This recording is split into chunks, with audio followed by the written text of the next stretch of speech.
Sujud di altarnya,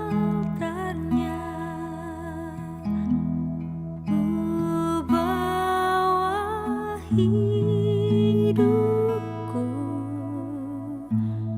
ku terima anugerahnya,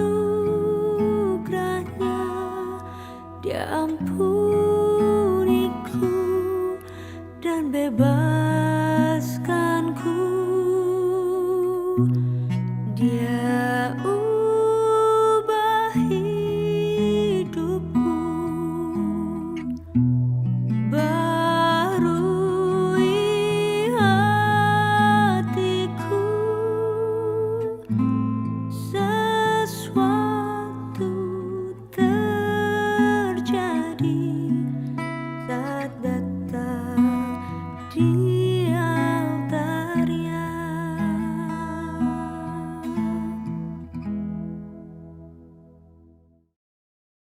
Kita sudah membaca Lukas pasal yang kelima ini, dan tadi pagi kami sudah baca Lukas pasal 4 dalam 2 semalaman pastori.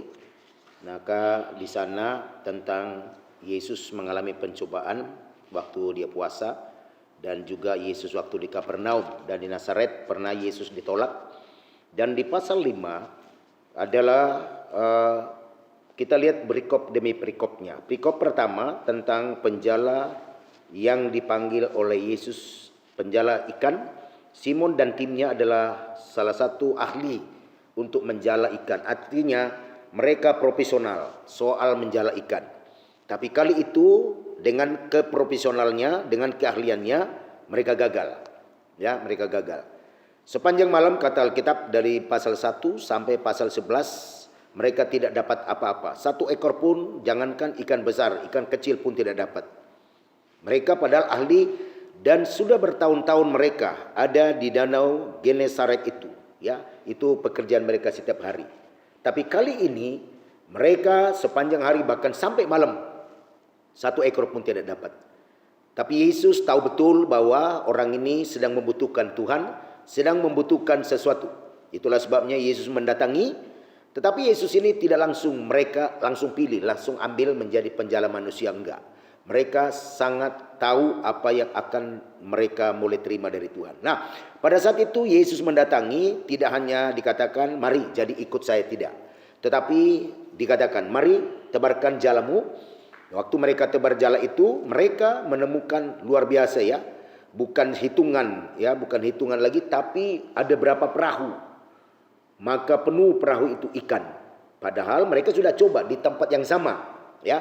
Di tempat yang sama dari pagi, siang, sore, malam, ke pagi lagi di tempat yang sama.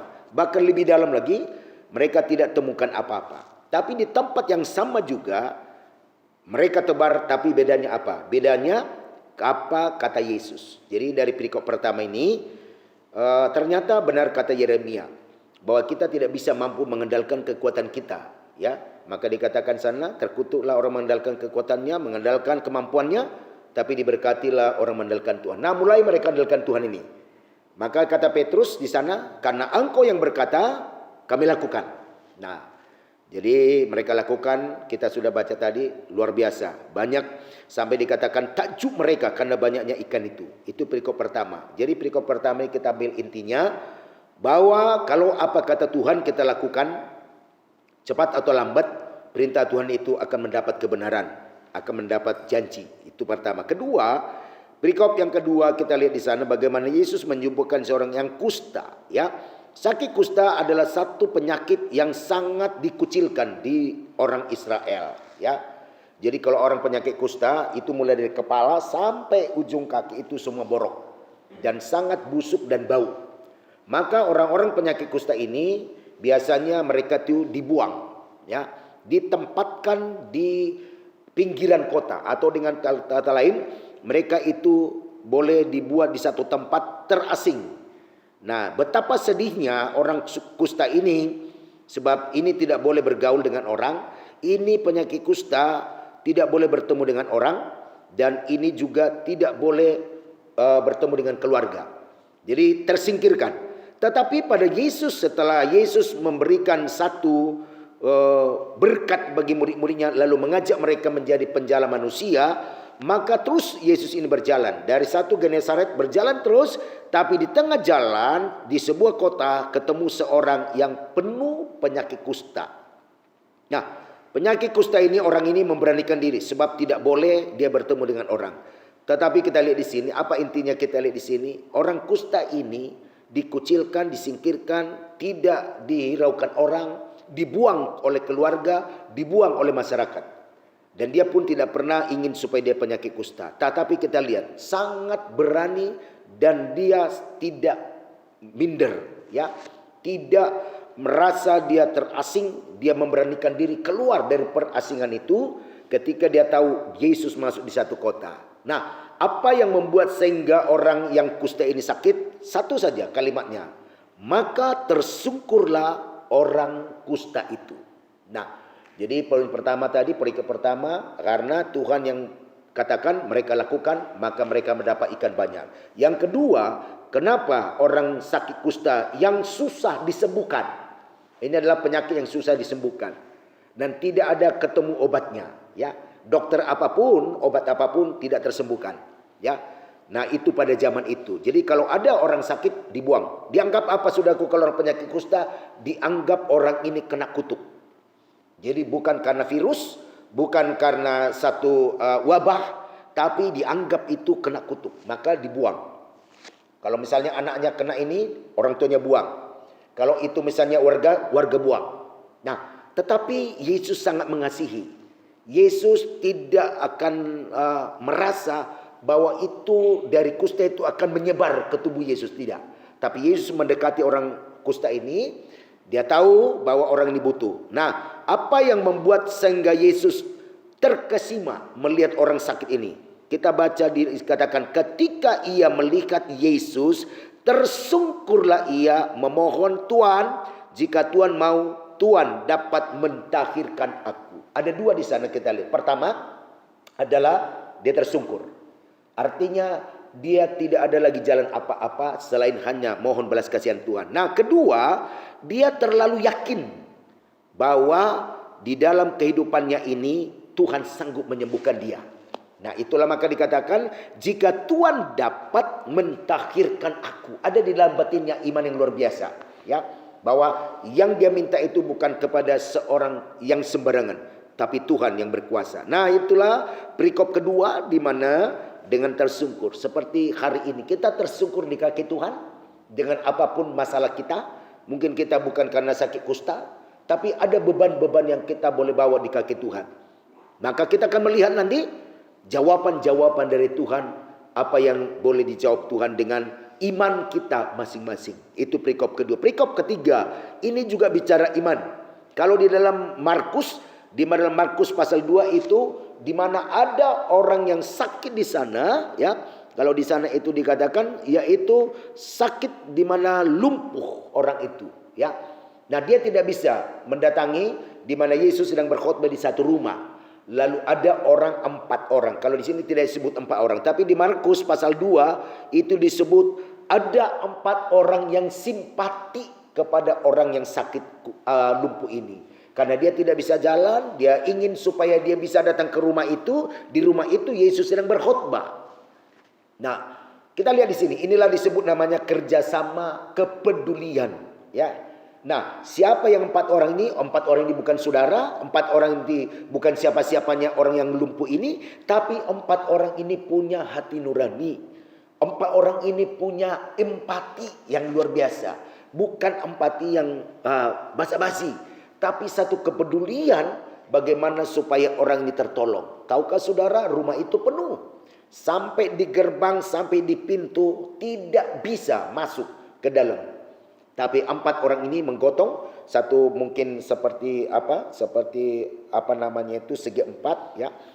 Nah, jadi digotong, diambil di satu 4 ini digotong, lalu ditaruh di atasnya orang lumpuh ini, digotong 4 orang. Saudara bisa bayangkan itu, ya. Jadi andai kata seperti rumah ini, rumah Tuhan ini tidak ada lantai 2, tetapi hanya genteng, ya. Lalu Yesus berkhotbah di sana, ini penuh orang. Nah, ini atas dibongkar. atap dibongkar. Nah, bagaimana bisa sementara mereka tidak pernah ke rumah ini? Sementara mereka tidak tahu strategi rumah itu.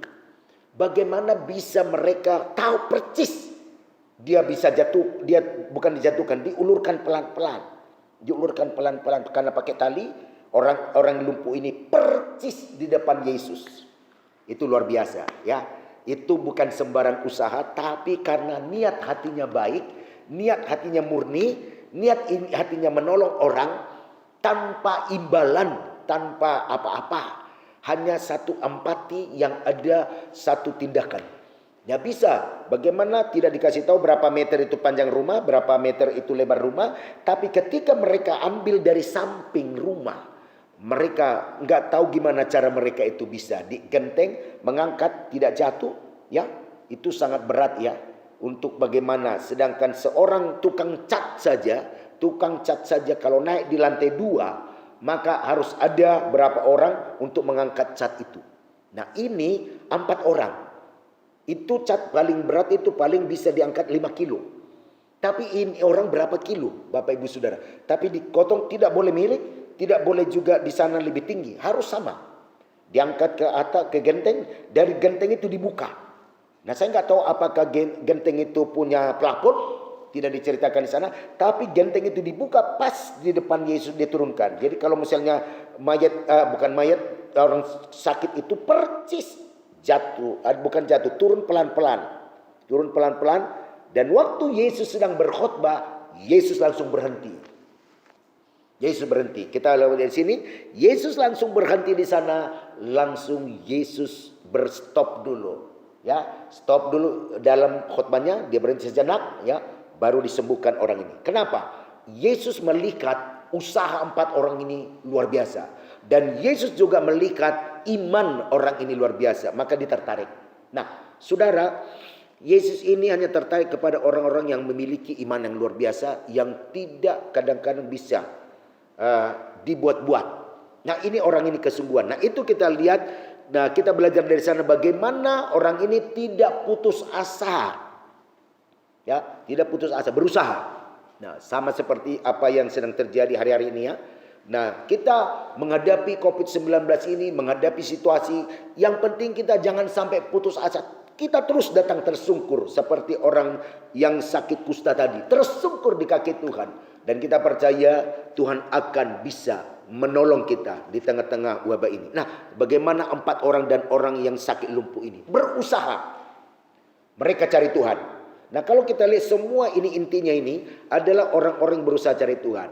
Yang pertama apa kata Tuhan, yang kedua dia tersungkur kaki Tuhan, yang ketiga mereka walaupun sulit untuk masuk di rumah itu, tidak ada bisa masuk dari pintu, tidak ada bisa masuk dari jendela, tapi mereka berusaha dari genteng dan iman mereka bekerja di sana. Nah itu yang kita lihat perikop yang ketiga. Perikop yang keempat, nah Yesus tidak memilah-milah orang. Walaupun ahli Farisi, ahli Taurat sangat tidak suka kepada orang pemungut cukai. Ya, pemungut cukai itu dianggap adalah menjadi satu lintah darat bagi orang Yahudi. Karena mereka memeras yang tidak punya haknya. Maka orang Farisi ini sangat tidak suka kepada orang-orang pemungut cukai, termasuk ahli Taurat. Tapi Yesus adalah satu pribadi yang punya kasih. Lalu didatangi Lewi pemungut cukai yang sedang duduk, lalu didatangi. Bukan lagi didatangi, tapi makan di rumahnya Lewi, ya. Lewi, kalau di Matius dikatakan Matius, ya. Makan di sana dan orang tidak suka. Orang tidak suka. Maka kata Yesus, apa kata di sana ayat 32? Aku datang bukan untuk memanggil orang benar, tetapi orang yang berdosa supaya mereka bertobat. Nah itu misinya Yesus itu sampai sekarang. Ya, nanti pada datang kedua kali baru misinya tidak seperti itu. Misi Yesus sampai nanti menjelang sebelum kedatangannya, sampai nanti orang Yahudi bertobat, misi Yesus masih bagaimana orang berdosa bertobat. Tapi begitu Yesus nanti datang di awan-awan, maka misi Yesus berubah.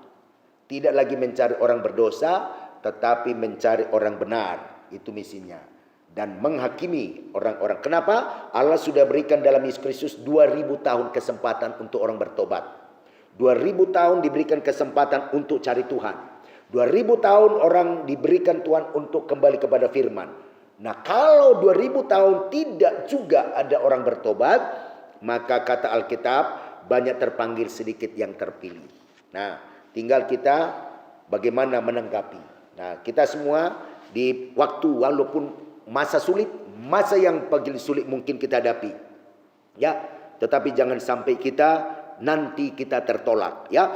Nah, ini yang perikopnya pertama, kedua, ketiga, keempat. Tuhan mencari sampai hari ini adalah supaya banyak orang bertobat. Nah, berikutnya tentang puasa.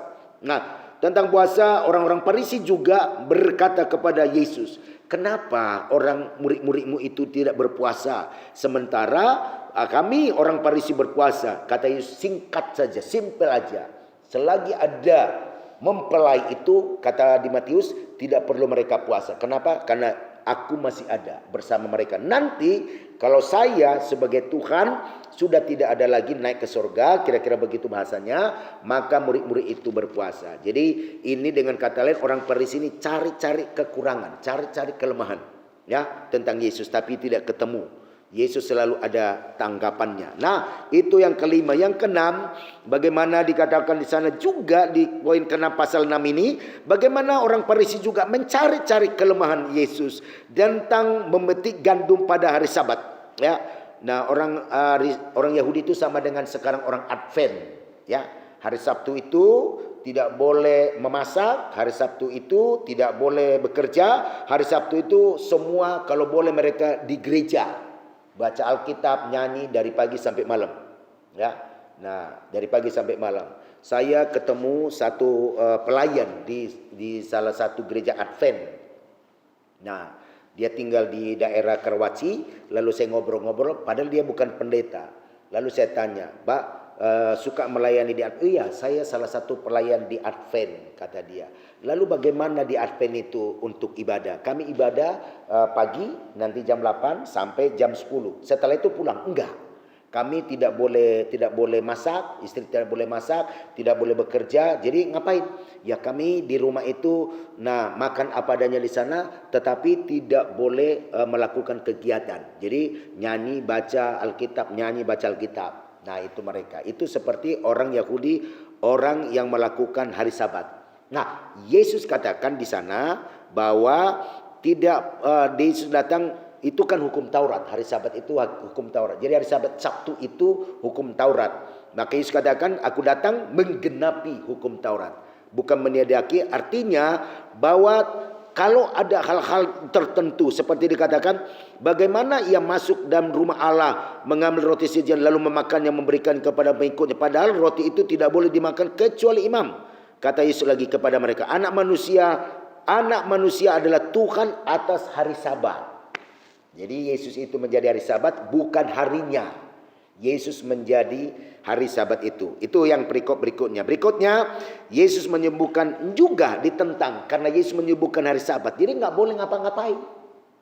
Maka Yesus berkata kepada mereka, ya, dikatakan gini, ahli Taurat itu dan orang Farisi mengamati Yesus kalau ia menyembuhkan orang pada hari Sabat supaya mereka dapat alasan. Nah, jadi dicari-cari alasan. Bagaimana supaya dapat menghukum Yesus dengan alasan itu. Tetapi Yesus berkata begini.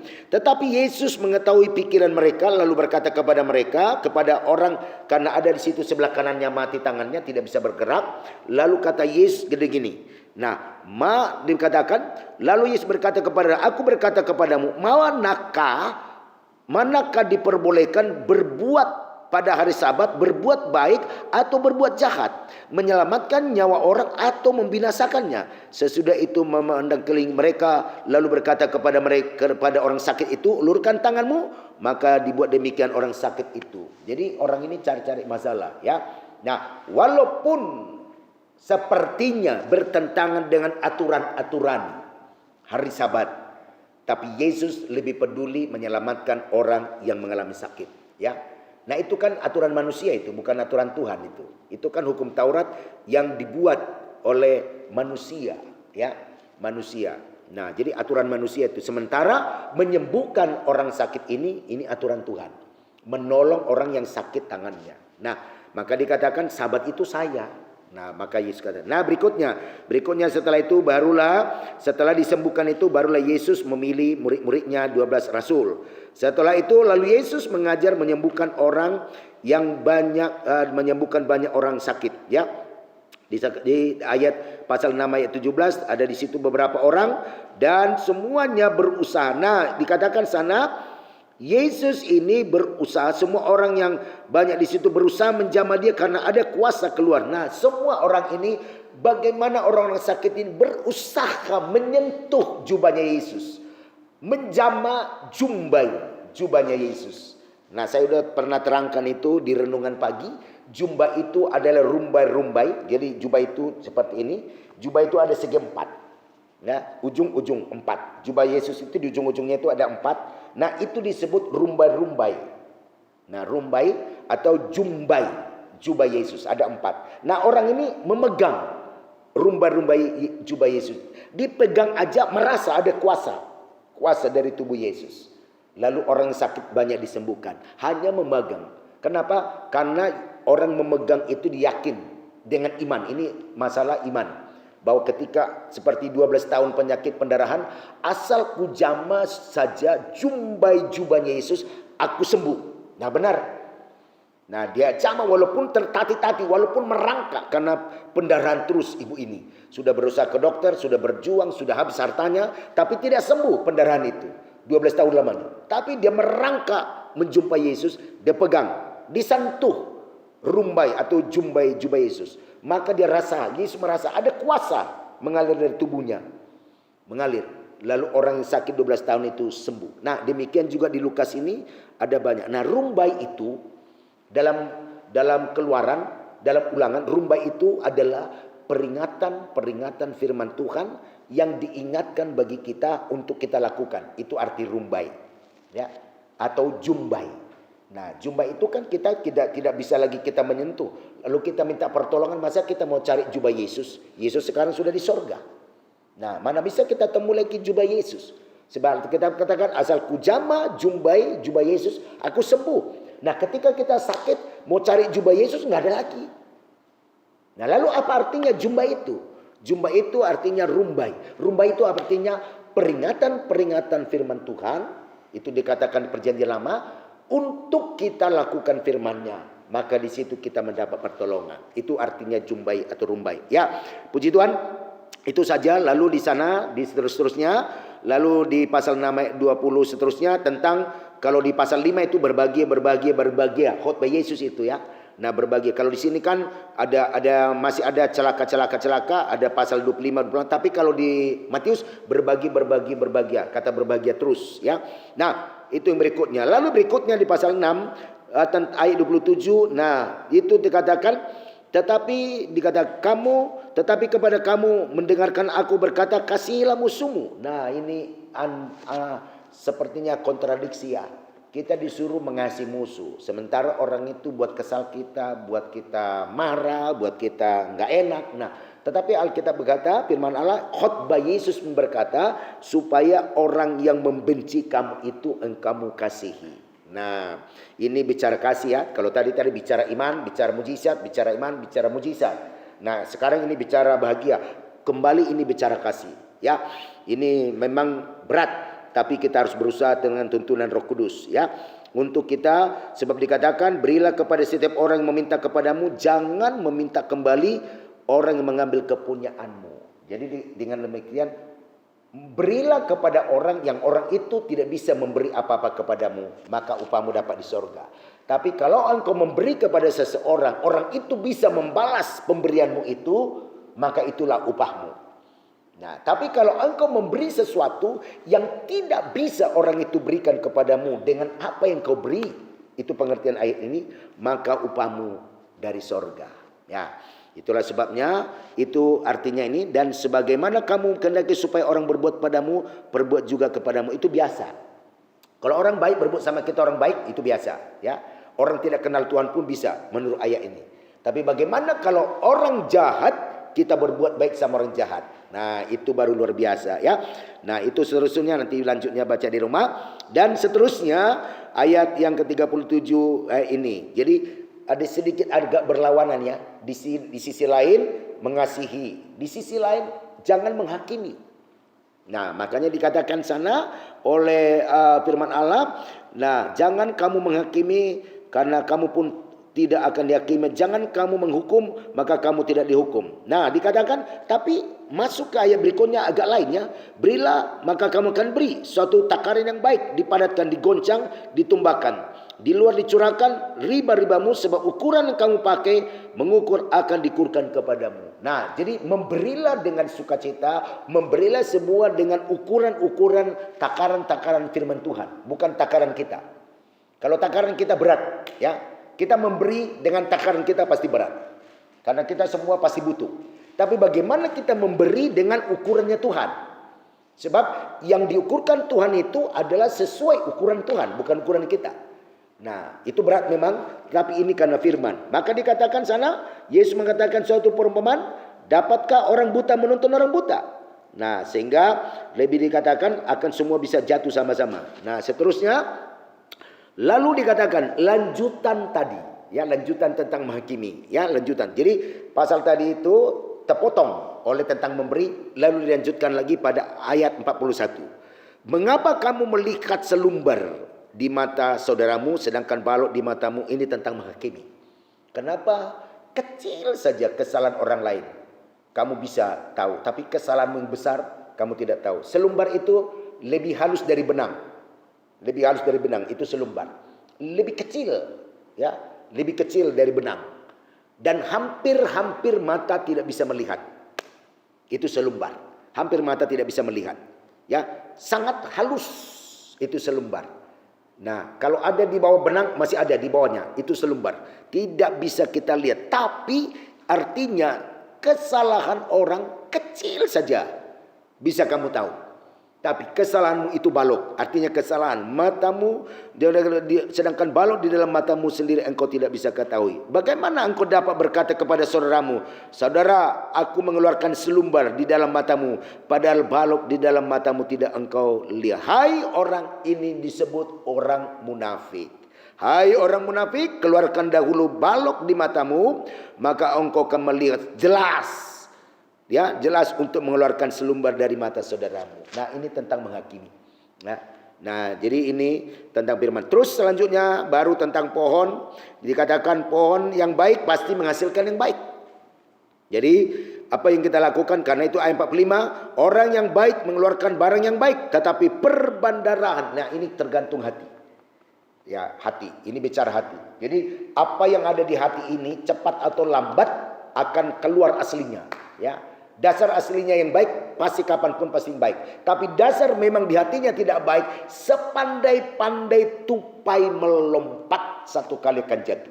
Sepandai-pandai menutup segala hal-hal yang tidak baik di dalam hati, satu kali akan terbongkar. Yang membongkar siapa? Tuhan dengan Roh Kudusnya. Maka itu bicara ayat ini, ya. Orang baik mengeluarkan barang yang baik, perbandaran hati yang baik, dan orang jahat mengeluarkan barang jahat dan perbandaran yang jahat. Karena yang diucapkan mulut meluap dari hati. Ini bicara hati, ya. Nah, maka dikatakan Amsal, jagalah hatimu dengan segala kewaspadaan, dengan segala kehati-hatian. Karena dari hatimu lah terpancar berkat-berkat, yaitu kehidupan. Nah, itu berikut terakhir. Nah, terakhir dua macam dasar. Ya, dua dasar. Saya sudah pernah khutbahkan ini, ya, di renungan pagi tentang mendirikan rumah dengan satu batu, dengan satu pasir. Ketika rumah ini berdiri sama-sama, tetapi yang satu adalah pondasinya batu, yang satu pondasinya pasir, satu kali akan menghadapi gelombang, badai, angin yang keras. Maka yang didirikan di atas pasir goyang dan rubuh. Tapi yang didirikan di atas batu, datang angin tetap berdiri. Batu itu adalah Yesus, ya. 1 Korintus katakan bahwa batu penjuru itu atau disebut itu di dalam 1 Petrus pasal 2 ayat 9, bahwa batu penjuru itu adalah Yesus, dan siapa yang percaya kepada dia tidak dipermalukan. Itu dia. Jadi saudara, mari kita bangun rohani kita, iman kita, hidup kita di atas batu, itu Yesus. Maka dikatakan di sana, akan tetapi barang siapa mendengar. Nah, ini bicara mendirikan di atas batu mendengar firman, melakukan firman, maka dia akan mendapat kekuatan baru. Jadi orang mendengar firman, tidak melakukan, itu mendirikan rumah di atas pasir. Begitu ada badai, begitu ada masalah, begitu ada persoalan, gampang tinggalkan Tuhan. Gampang tinggalkan Tuhan. Tapi begitu orang mendirikan rumah di atas batu, dengar firman, melakukan, ada badai, ada persoalan, tetap dia cari Yesus.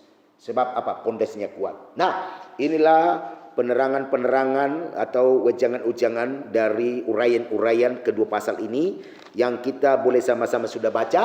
Kiranya Roh Kudus menolong kita, kiranya Roh Kudus menuntun kita, membawa kita lebih dalam.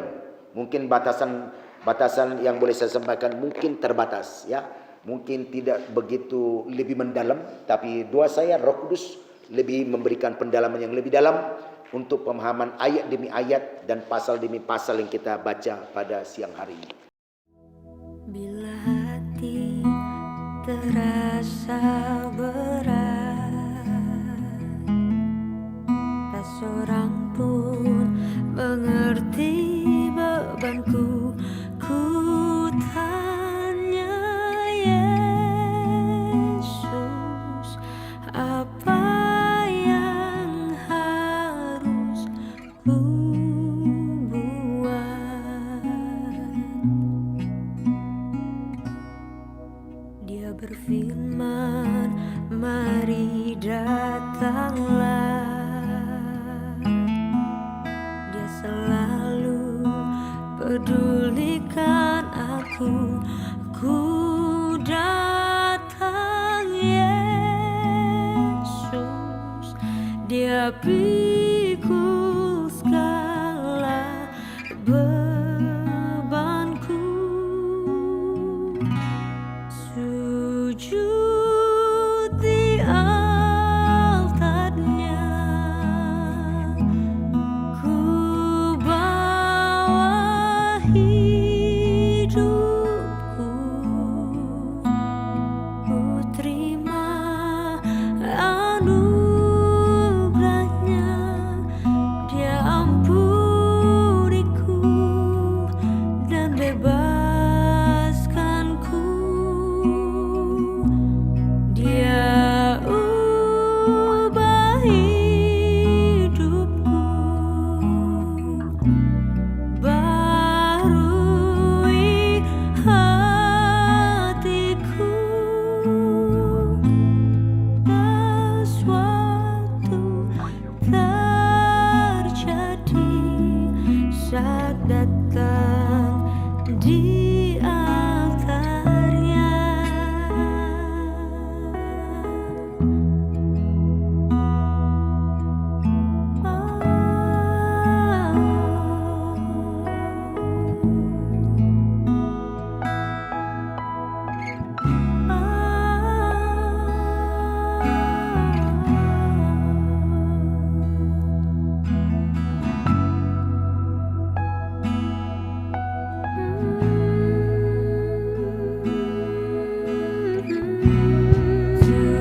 Sujud di altarnya, ku bawa hidupku. Ku terima anugerahnya, Dia